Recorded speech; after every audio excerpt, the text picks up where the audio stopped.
我们逃命有罪，我不理解，非常不理解。一审开完庭，看完视频，我们感觉，哎呀，都快崩溃了。把我女儿打得什么，太残忍了。你说他逃命都不让拿刀杀人的人的凶手无罪，我们逃命有罪，我不理解，非常不理解。连逃命都有罪，难道只能等着被杀死打死？难道等尸体凉透了才能算无罪吗？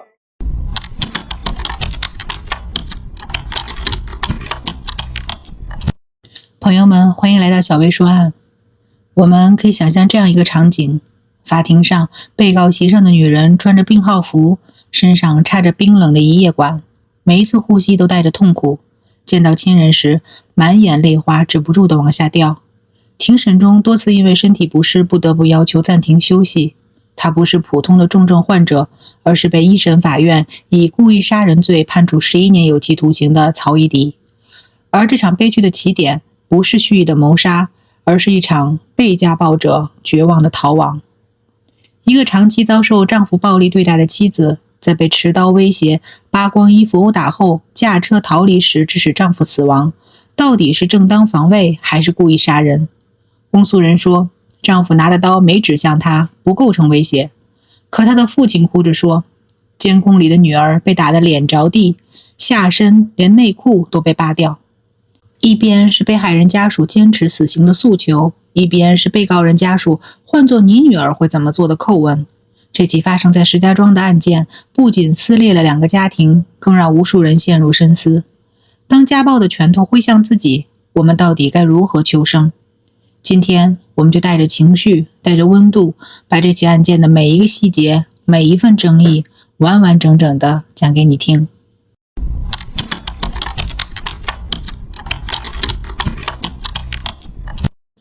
要读懂这场深夜的悲剧，我们不能只看最后那致命的1分钟，更要回到这对夫妻早已布满裂痕的婚姻里。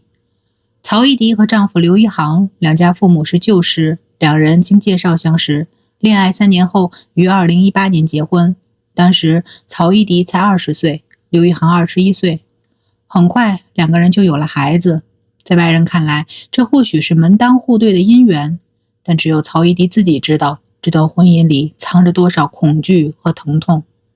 曹一迪的父亲后来在接受采访时揭开了这个家庭不为人知的伤疤。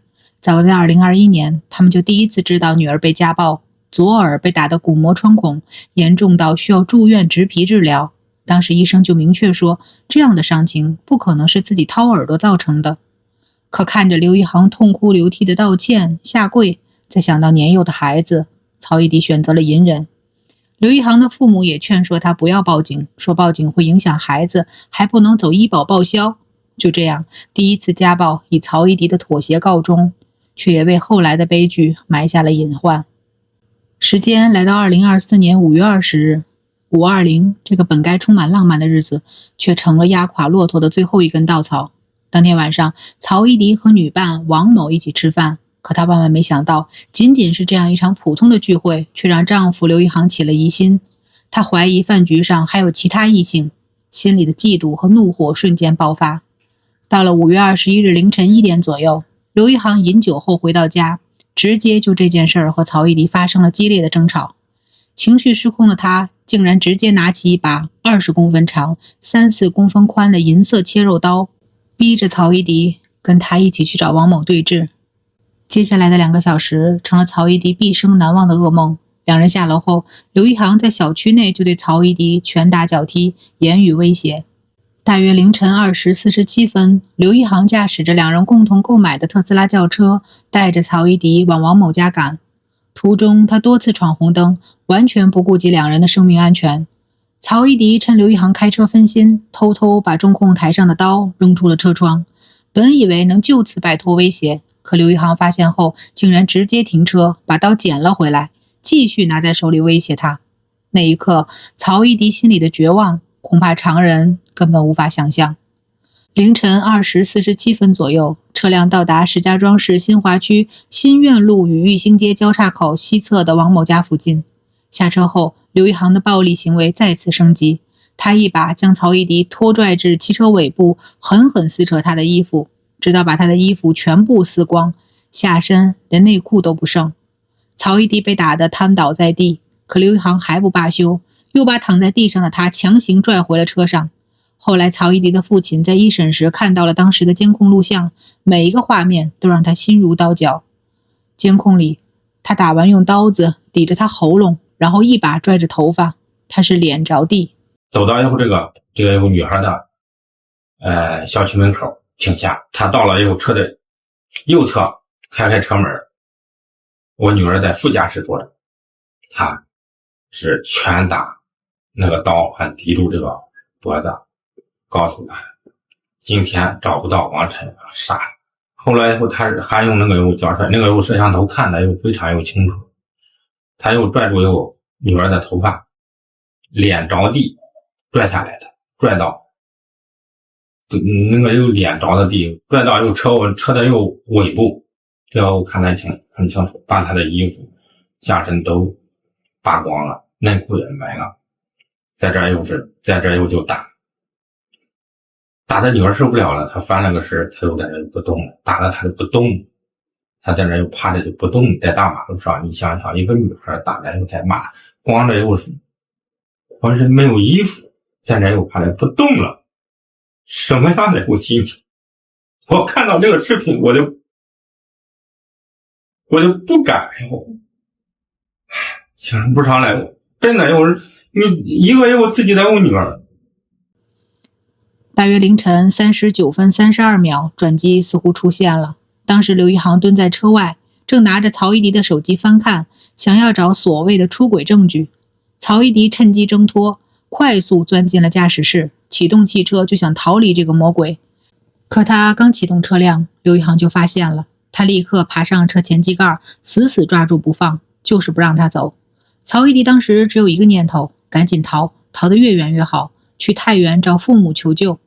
他只能继续加速行驶，还忍不住大幅转动方向盘，想把刘一航甩下去。混乱中，刘一航被甩到了副驾驶车门处，但他仍然没有松手，还是扒着车随车前行。仅仅1分钟后，也就是凌晨3时10分02秒，悲剧发生了。这辆失控的汽车行驶到中华大街新苑路交叉口时，与路口东南角的花池发生了剧烈碰撞。巨大的撞击声惊动了附近饭店的工作人员，他们立刻拨打了报警电话。事故造成曹一迪和刘一航都身受重伤，最终刘一航经抢救无效死亡，而曹一迪也被送往医院接受治疗。可他怎么也没想到，等待自己的不是同情和救治，而是冰冷的手铐和故意杀人罪的指控。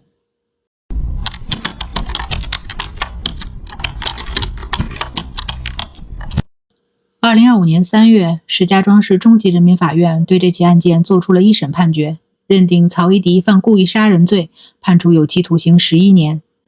一审法院给出的理由很明确，曹一迪明知刘一航趴在汽车前机盖上，仍然驾车高速行驶，还故意甩动方向盘，意图把刘一航甩下车，最终引发重大交通事故。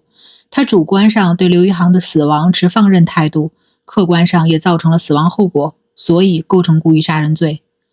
更让曹一迪家属无法接受的是，法院认为刘一航的殴打并非一直持续，曹一迪驾车离开时，殴打已经停止，刘一航是否会进一步实施侵害尚处于未知状态，不存在现实危险性，所以不符合正当防卫的构成要件。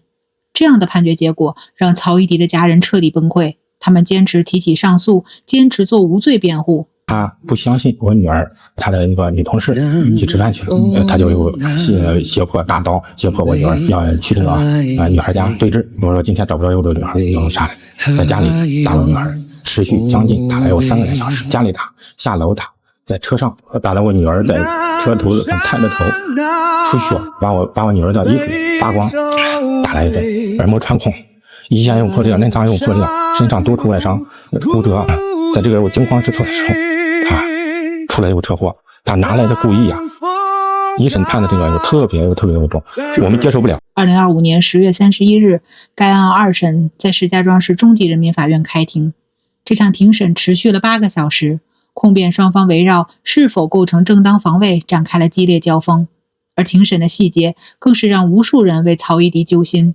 当天，曹一迪是从医院被直接接到法院的，身上还插着一夜管。这是他时隔500多天再次见到家人，看到母亲时，他满眼泪花。庭审中，因为身体不适，多次要求休息，不能打招呼，但是孩子一直用眼睛就是满眼泪花看着我，委屈。他说他就是正当防卫，他就是无罪。庭审中，公诉人依然坚持一审的观点，甚至提出了让所有人都无法理解的说法。刘一航的行为不属于家暴，他虽然持刀，但没有指向曹一迪，所以不构成威胁。而且曹一迪开车逃走时没有向丈夫求饶，也没有报警，这说明他遭受的危害不大。不下地求饶不算家暴，这是我最不能接受的一点。当天晚上打了我女儿将近以后3个小时，检方你说没有下地求饶不算家暴。面对这样的指控，曹一迪的辩护律师据理力争，他引用了最高人民法院的相关指导意见，认定正当防卫要立足防卫人当时的具体情境，综合考虑案件发生的整体经过，结合一般人在类似情境下的可能反应，要充分考虑防卫人面临不法侵害时的紧迫状态和紧张心理，不能用事后冷静理性的标准去评判防卫人。律师认为，曹一迪所遭受的暴力行为虽然存在短暂中断，但刘一航阻止他驾车逃离的行为本身就是暴力行为的延续。一旦曹一迪被逼停，等待他的必然是更严重的暴力，甚至可能是死亡。而且曹一迪在整个过程中都没有主观恶意，他把刀扔出车窗，试图自保，就是最好的证明。他的所有行为都只是为了逃离家暴，而不是故意杀人。就像上诉状里写的，一审只看甩车行为，却忽略了之前2小时的家暴恐怖主义。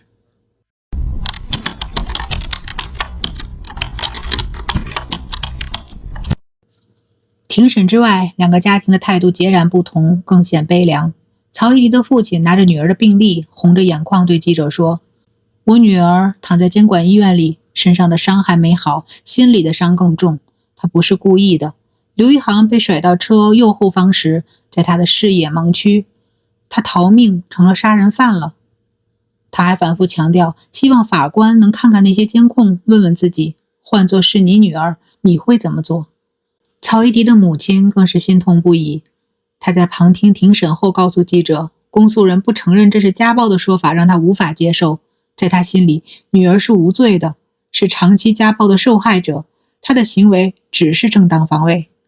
而另一边，被害人家属则拒绝接受记者采访，只通过律师表达了坚持死刑诉求的态度。一个要求无罪释放，一个坚持死刑。2个原本或许还算和睦的家庭，因为这场悲剧彻底走向对立，再也回不到从前。这起案件曝光后，也在网络上引发了轩然大波，舆论几乎一边倒的站在曹一迪这边。有网友说，被持刀威胁、扒光殴打，换谁都会拼命逃跑，难道要等着被打死才算正当防卫吗？还有网友质疑，公诉人说没求饶、没报警就是危害不大，这是什么逻辑？在那种情况下，报警和求饶有用吗？更有法律界人士表示，这起案件的关键在于要站在防卫人的视角去判断不法侵害是否正在进行，不能用事后的上帝视角去苛求受害者。当然，也有少数网友提出不同看法，认为曹一迪驾车高速行驶并甩动方向盘，确实可能危及他人安全，应该承担相应责任。但更多人认为，在当时的紧急情况下，曹一迪根本没有时间冷静思考，他的所有行为都是出于本能的求生。法律应该保护弱者，而不是让受害者再次受伤。